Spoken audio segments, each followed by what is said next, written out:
जय फ्रेंड्स, स्वागत है आप सभी का वैल्यू रिवाइस एकेडमी के इस यूट्यूब प्लेटफॉर्म पर। उम्मीद करता हूं आप सभी अच्छे होंगे।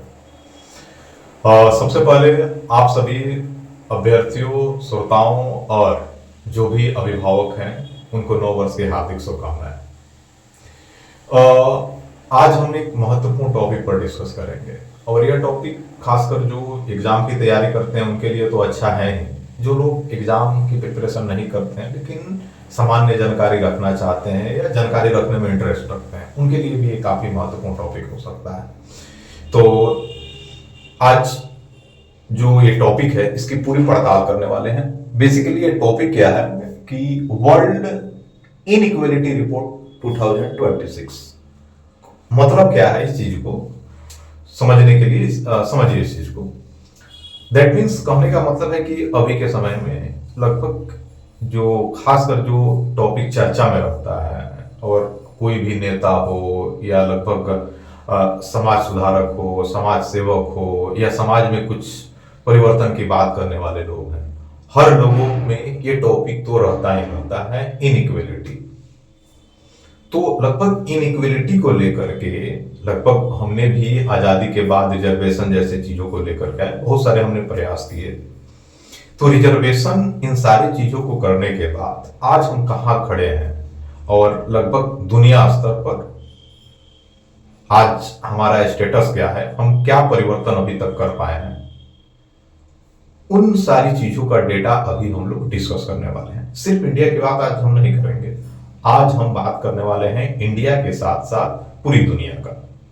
चलिए तो इन सारी चीजों को हम लोग एक एक करके समझने का प्रयास करते हैं। तो लगभग कहने का मतलब ये है कि आपको ये चीजें दिख रहा होगा कि वर्ल्ड इनइक्वालिटी रिपोर्ट 2026। तो क्या 2025 में भी कोई रिपोर्ट आया होगा इसका? हाँ। 2024 में भी आया होगा? हाँ।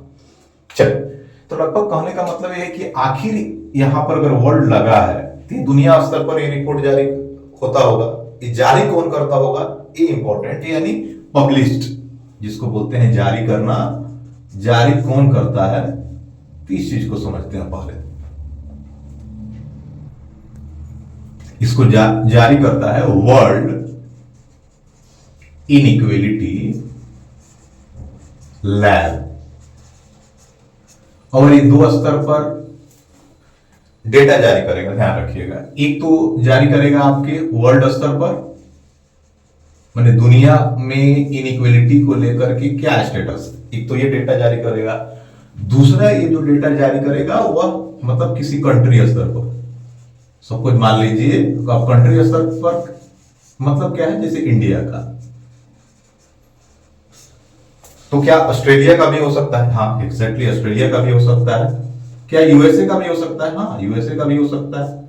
लेकिन हमको यूएसए और ऑस्ट्रेलिया से मतलब नहीं है, हमको मतलब है कि पहले वर्ल्ड स्तर पर कुछ चीजें समझ लें और उसके बाद इंडिया स्तर पर चीजों को समझने का प्रयास करें। फिर एक बार हम मूल्यांकन करेंगे तो ये चीजें जो होगी वो डेटा निकल करके आएगी। चल, तो लगभग हमने एक फैक्ट समझा कि ये जो वर्ल्ड इनइक्वालिटी रिपोर्ट 2026 जो है वह जारी करता है आपका वर्ल्ड इनइक्वालिटी लैब, और यह दो स्तर पर जारी करता है, एक वर्ल्ड स्तर पर, एक कंट्री स्तर पर। चल, सबसे पहले हम अभी जो डिस्कस करेंगे वो बात करेंगे हम लोग वर्ल्ड स्तर पर, कि वर्ल्ड स्तर पर जो दुनिया स्तर पर जो ये रिपोर्ट क्या कहती है उस चीज को समझने का प्रयास करना है। देखिए, एक डेटा ये कहता है कि दुनिया में लगभग 200 प्लस कंट्री है। लगभग पूरी दुनिया की बात करें तो लगभग 200 प्लस देश हैं, लेकिन यूएन के डेटा के अनुसार लगभग 195 है। उसमें कभी 194 हो जाता है, कभी 197 हो जाता है, कभी 192 हो जाता है। आप इससे परिपक्व होंगे क्यों होता है ये चीजें, कभी करेंगे इस पर भी चर्चा। तो लगभग हम मान लेते हैं कि 195 कंट्री है, तो 195 कंट्री में कितने लोग हो सकते हैं? तो लगभग डेटा के अनुसार हम बात करें तो लगभग 7 to 7.5 बिलियन। सरल शब्दों में कहें तो लगभग इतना 7 से 7.5 अरब लोग टोटल मिलाकर के 195 देशों में रहते हैं पूरी दुनिया में। अब समझिएगा इस चीज को कि इस वर्ल्ड इनइक्वालिटी रिपोर्ट, यानी इसको हम थोड़ा सा शॉर्ट फॉर्म लिख लेते हैं, WER, यानी WER के डेटा के अनुसार ये बात कहता है कि 10% जो लोग हैं दुनिया के, सोचिए 195 देश में से जो निवास करने वाले 7 to 7.5 अरब जो लोग हैं, इनका 10% लोग जो हैं टोटल, यानी इसका अगर निकालेंगे, अगर 10% अगर निकाला जाए, 7 का ही निकाल लिया जाए 10%, तो कितना हो जाएगा, यानी 0.7 अरब लोग, 0.7 अरब लोग। तो यानी 0.7 अरब लोग के पास जो टोटल जो वेल्थ है ना, उस टोटल वेल्थ का 75% इन 10% लोगों के पास है। नहीं समझ में, समझिए इस चीज को। सपोज मान लीजिए कि 195 देश है और 195 देश के पास टोटल वेल्थ जो है आपका 100 यूनिट है, टोटल 100 यूनिट है, समझिए इस चीज को। अब इस 100 यूनिट का और लगभग इस 95 देश में लगभग 7 अरब लोग स्टे करते हैं। अब इस 7 का यानी 0.7 अरब लोगों के पास इस टोटल वेल्थ का 75% है। सोचिए, ये जो आंकड़े हैं ये चौंकाने वाले हैं, इस चीज को समझने की जरूरत है, इस पर विचार करने की जरूरत है। चलिए, एक तो ये चीज होगा। अगला बात हम करते हैं, लगभग अब सपोज मान लेते हैं, इसे कुछ उदाहरण से समझिए। ये हम ऐसे हम मान लेते हैं, एक दुनिया की आबादी हमने माना 100 लोग, 100 पीपल। इसको हम मान लेते हैं स्टार्टिंग से 50, असेंडिंग ऑर्डर में हम लिखते हैं। ये हो गया फर्स्ट से, यहां पर लिख दीजिए 50 और यहां से आप लिख लीजिए 100। यानी कहने का मतलब है, हम ये चीज लिख रहे हैं कि यहां पर सबसे धनी वाला आदमी यहां होगा, उससे कम पैसे वाला यहां होगा, उससे कम पैसे वाला यहां होगा, और लगभग यहां पर जो होगा वो सबसे कम होगा। अब ये WER की रिपोर्ट ये कह रही है, अभी के समय में आप देखेंगे, ध्यान दीजिएगा, ये डेटा ये कह रही है कि ये जो रिमेनिंग जो ये 50% जो लोग हैं, 50 ये वाले नहीं, ये धनी वर्ग वाले की बात नहीं कर रहे, ये वाले 50% जो लोग हैं, इस 50% लोग के पास, ध्यान रखिएगा, ये 50% लोग के पास इस टोटल वेल्थ का, हमने 195 देश का जो 100 यूनिट माना था ना, जिसमें से ऑलरेडी 25 तो लगभग 75 तो इनके पास है, 10%, अब बचा कितना, 25%। इस 25% का 2% में ये 50% लोगों का गुजारा होता है। समझिए इस चीज को, कितनी बड़ी डिलेमा है। अर्थात सरल शब्दों में कहा जाए तो लगभग हमने जो डेटा निकाला था लगभग 7 अरब का, तो इसका 50% कितना हो जाएगा आपका 3.5, यानी 3.5 अरब लोग का जो वेल्थ है वो टोटल वेल्थ का मात्र 2% है। और ये 50% वाले नहीं है जो लगभग स्टार्टिंग वाले ग्राफ में आएंगे, ये वो लोग हैं जो एंड वाले 50 में है। तो इससे लगभग आप अंदाजा लगा सकते हैं कि अभी का सिचुएशन कैसा है। चलिए, अगला डेटा क्या कह रहा है, अब इनकम को लेकर के बात करते हैं। इनकम बहुत बड़ा एक मुद्दा है, इनकम कि आखिर ये जो लोग हैं, इन लोग का अर्निंग कितना है, इस सारा चीज का भी लगभग WER में पूर्ण रूप से डिस्कस। चलिए, कहने का मतलब यह है कि लगभग हम क्या करते हैं, इसको 2 भाग में बांट करके देखते हैं ताकि आपको समझ में आए। सपोज मान लीजिए कि 100 पीपल हैं, 100 पीपल टोटल हम मान रहे हैं, पूरी दुनिया की आबादी हम 100 मान लेते हैं। इसको 2 भाग में बांट दीजिए, 90 और 10। अब डेटा ये कह रहा है, समझिएगा इस चीज को, ये 10 लोगों का जो इनकम है ना, इनका भी कुछ मान लीजिए इनकम होगा। और इस 90 लोगों का भी कुछ इनकम होगा। ये 10 लोगों का, ये 90 लोगों का, ये 10 लोगों का इनकम इन 90 लोगों की इनकम से ज्यादा है। चौंकाने वाली बात। कहने का मतलब एक साइड मान लीजिए कि 10 आदमी काम कर रहा है, एक साइड 90 आदमी काम कर रहा है, तो जो इनकम है वह 10 आदमी का ज्यादा है 90 लोगों के मुकाबले। तो लगभग इससे चीज क्या समझ पा रहे हैं हम लोग कि इनक्वलिटी जो है, अभी असमानता का जो दर है, जो लगभग चाहे वो ब्रिटेन हो, अमेरिका हो, चाहे अपना कंट्री भारत हो, या साउथ अफ्रीका हो, या ऑस्ट्रेलिया हो, जो लोग खास करके डेमोक्रेटिक कंट्री हैं और लगभग इसमें अपना एक भूमिका निभा रहे हैं कि दुनिया में समानता का स्तर तेजी के साथ ग्रो किया जाए। तो अगर हम समानता का स्तर ग्रो कर रहे हैं तो देखिए कितना ज्यादा डिफरेंस है। एक खासकर आप देखते हैं कि रील वगैरह में एक बहुत वायरल होता है कि 19-20 का अंतर है, 19-20 का अंतर है। आपको ये 19-20 का अंतर दिख रहा है कि 10-20 का अंतर दिख रहा है? खैर, ये मूल्यांकन आप कर सकते हैं। अब एक चीज और जो ये WER बताने का प्रयास कर रहा है कि एक होता है कि कार्बन उत्सर्जन। अब कार्बन उत्सर्जन का मतलब क्या है, जनरल समझ लीजिए कि अगर जिन लोगों का जीवन एक तरीका से ऐशो आराम वाली होती है, तो आप एसी यूज करते हैं, रेफ्रिजरेटर यूज करते हैं, उसमें CFC गैसेस निकलते हैं, गाड़ियां यूज किए जाते हैं, कार्बन मोनोऑक्साइड उसमें से निकलते हैं। तो लगभग वो सारी चीजें जो लगभग कार्बन उत्सर्जन में काफी ज्यादा भूमिका निभाते हैं, और वो कार्बन उत्सर्जन का इम्पैक्ट आपके क्लाइमेट चेंज से। तो लगभग कहने का मतलब है कि वो कौन से ऐसे लोग हैं या उनकी संख्या कितनी है जो लोग कार्बन उत्सर्जन में एक बड़ी भूमिका निभाते हुए दिख रहे हैं, उन चीजों का भी हम यहाँ पर बात करने वाले हैं। तो लगभग ये वर्ल्ड इनइक्वालिटी रिपोर्ट ये बताता है कि ये 10% लोग हैं ना, शीर्ष यहाँ वाले, यहाँ ये 10% जो लोग हैं आपके, समझिए इस चीज को, ये जो 10% जो लोग हैं यहाँ पे, ये 10% लोग टोटल कार्बन, जितना कार्बन उत्सर्जन होता है, ये 10% लोग टोटल कार्बन का 70% उत्सर्जन करने में इनकी भूमिका होती है। सोचिए, बाकी 90 लोगों की उतनी भूमिका है नहीं।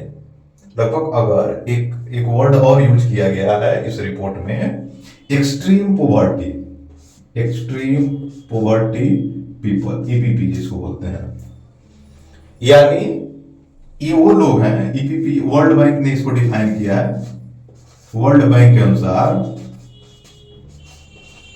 वर्ल्ड बैंक के अनुसार कोई भी इंसान जो $2.15 से कम कमाता है पर डे, इसको यहां पर डे में लिख देता हूं ताकि आपको क्लियरिटी आ जाए।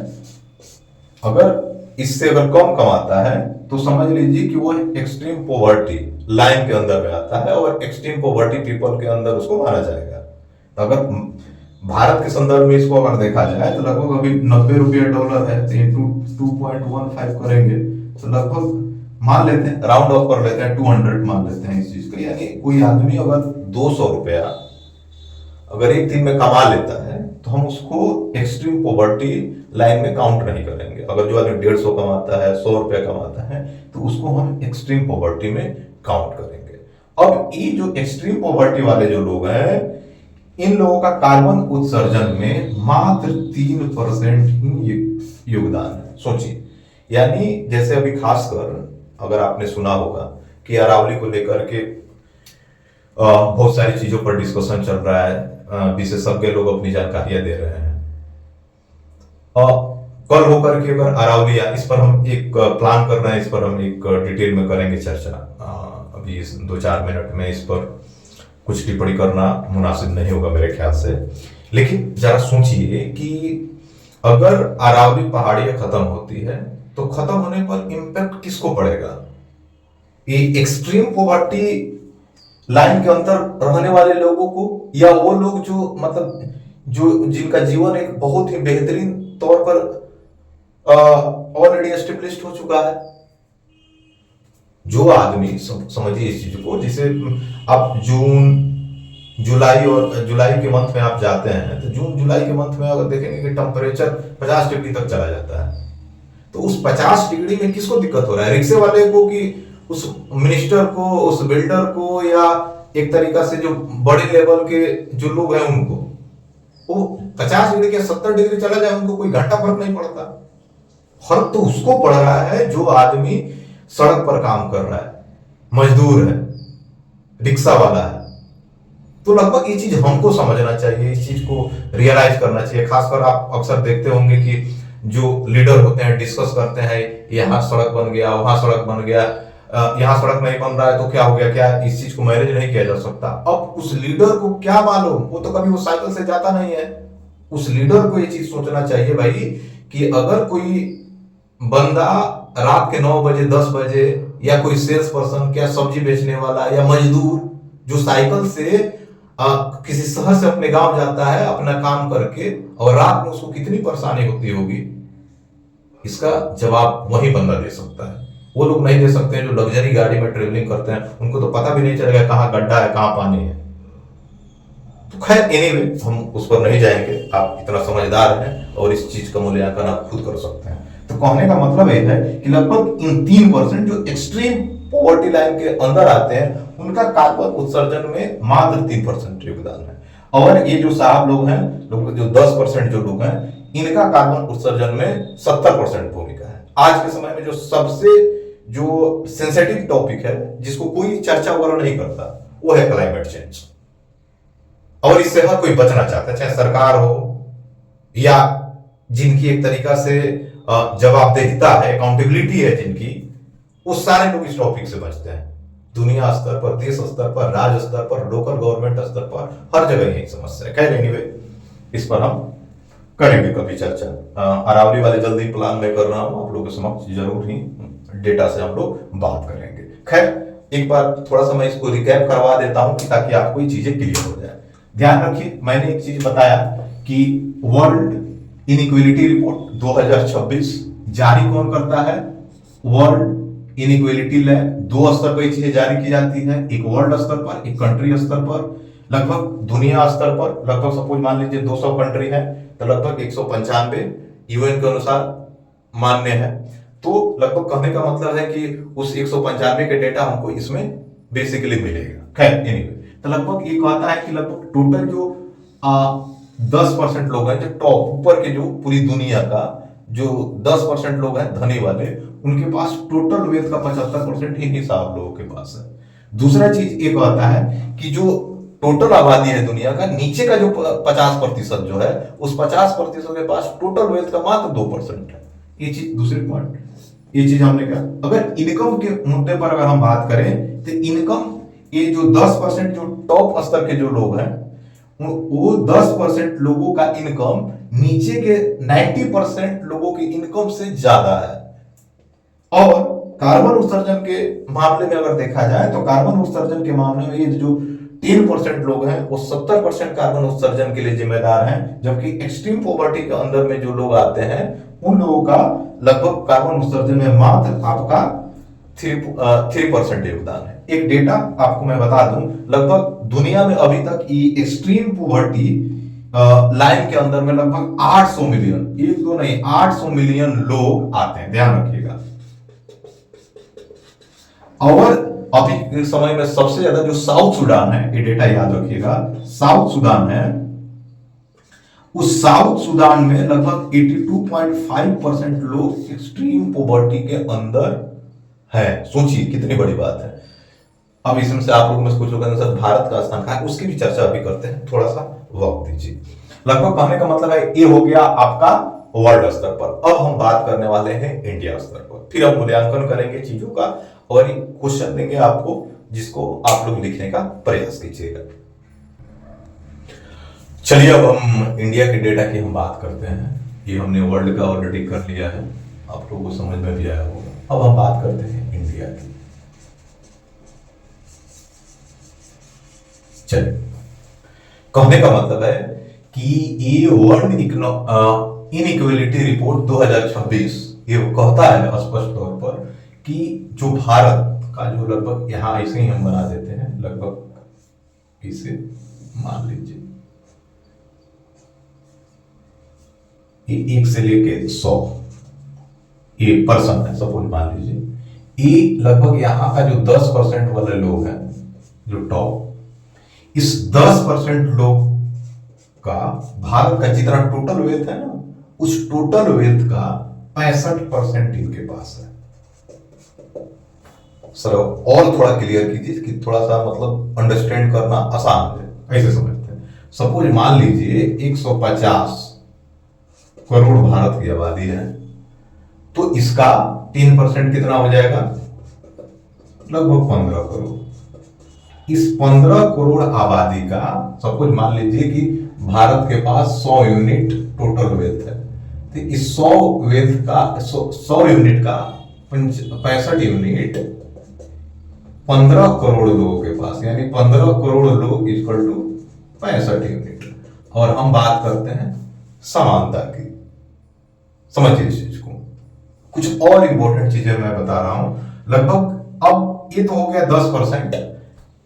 ऐसे अगर मैं इसको थोड़ा सा और बेहतर करने का प्रयास करूं, इसका 1% कर दूं, 1% जो लोग हैं,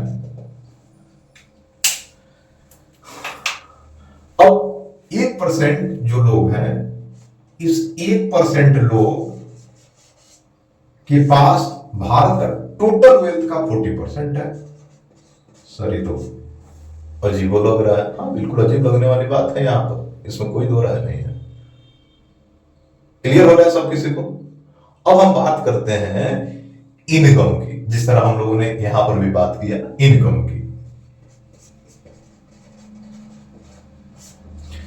लगभग कहने का मतलब है कि जो ये टॉप 10% जो लोग हैं, इस 10% लोगों का जो आय है, इनकम,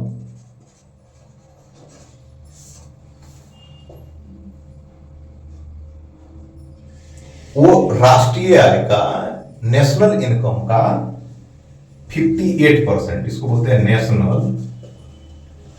नेशनल इनकम का 58% है। यानी टोटल नेशनल इनकम अगर 100 यूनिट है, तो उस इनकम का 58% इस 10% लोगों के पास जाता है। और लगभग ऐसे समझ लीजिए जैसे हमने इसको 50 और 50 में बांटा था, तो हम यहां भी 50 बांट देते हैं। ये 50%, ये नीचे वाले, इधर का नहीं, इधर वाले, ये 50% जो लोग हैं, इस 50% वाले लोगों का इनकम, ये टोटल नेशनल इनकम में, टोटल नेशनल इनकम किसका, इंडिया का, वर्ल्ड का नहीं। नेशनल मतलब राष्ट्रीय होता है बेसिकली। अब इस 50% का जो है, ये नेशनल इनकम में पार्टिसिपेशन जो है वो 15% का है। यानी कहने का मतलब है कि नेशनल इनकम का जो 15% जो आता है, वो लगभग इन 50% लोगों में जा रहा है। तो एक सोचिए, 58 रुपये को 10 आदमी में बांटना है और 15 रुपये को 50 लोगों में बांटना है, क्या होगा? आप खुद इस चीज को समझ सकते हैं और इसका मूल्यांकन कर सकते हैं। क्लियर है? अब एक और चीज होता है, महिलाओं का भी हम लोग को जिक्र करना जरूरी है, यानी फीमेल, इसको बोलते हैं basically female labour party, FLFP बोलते हैं जनरली। इसका जो डेटा ये बता रहा है 15.5%। ये है फीमेल लेबर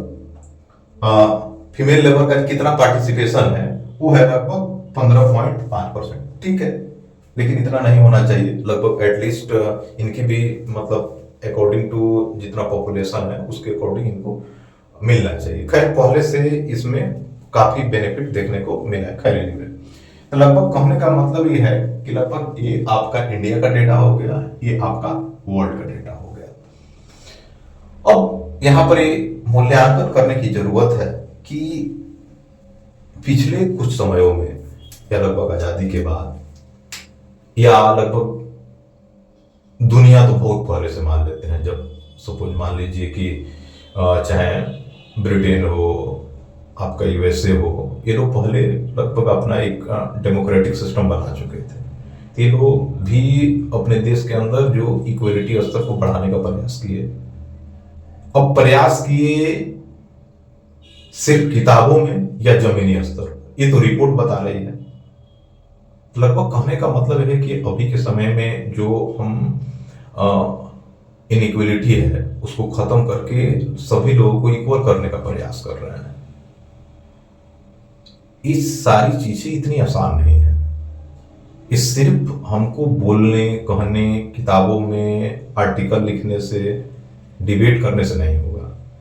उस लेवल का इंसान होना चाहिए जो ग्राउंड स्तर पर जाकर के इंप्लीमेंट करे, तब जाके इस चीज का बेनिफिट देखने को मिलेगा।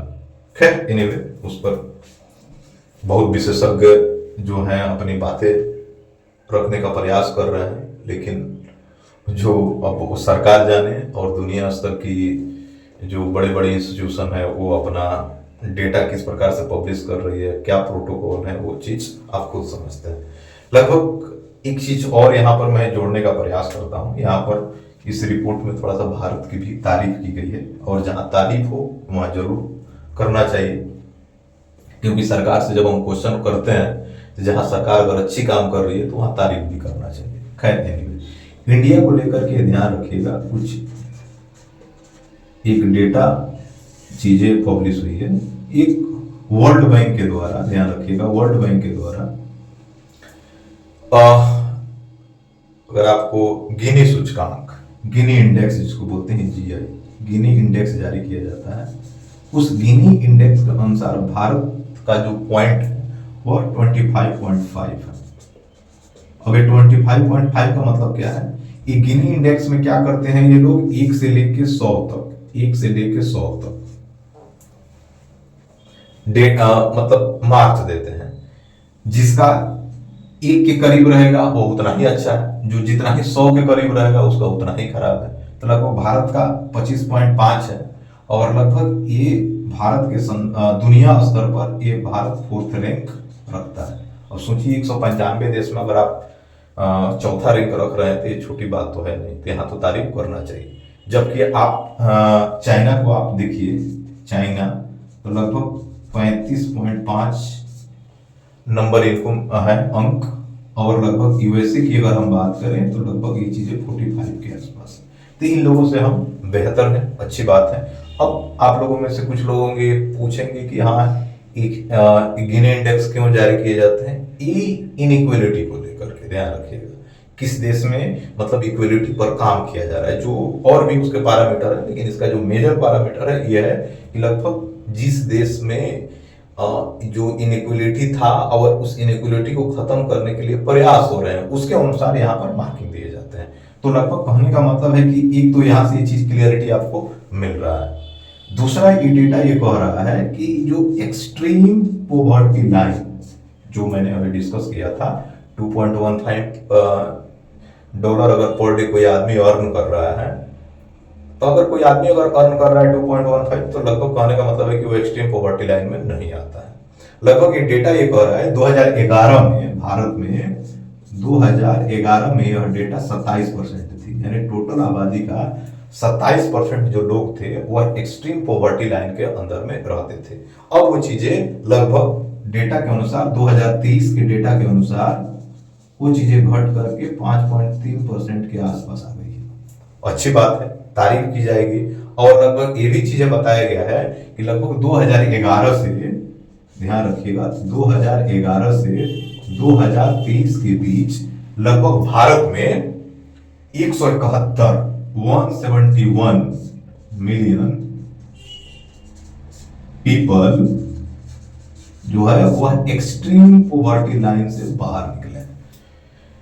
ये सब चीजें जो है वास्तविक तौर पर भारत की तारीफ करने वाली। ध्यान रखिए, जहां पर तारीफ करने वाली बात आती है उस चीज को तारीफ कीजिए, और जहां पर अगर आपको सरकार से सवाल पूछना है, सवाल पूछना चाहिए आपको। तो उम्मीद करते हैं कि आपको लगभग ये वर्ल्ड इनइक्वलिटी रिपोर्ट 2026 समझ में आया होगा। तो लगभग एक काम करते हैं, ये क्वेश्चन आप लोग लिख लीजिए और इसको लिख करके प्रैक्टिस जरूर कीजिएगा। प्रैक्टिस करेंगे तो ये चीज होगा कि कंसेप्ट आपके दूर हो जाए, जो भी है कंसेप्ट क्लियर हो जाएंगे। क्वेश्चन लिखिएगा,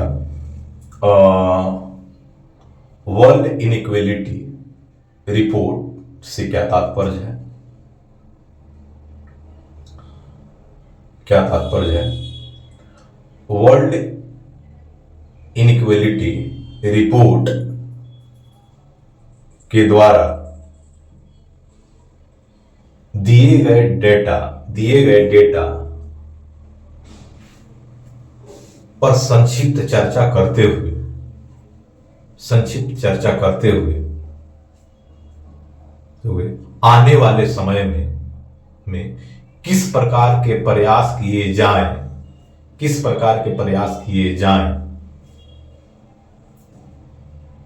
ताकि दुनिया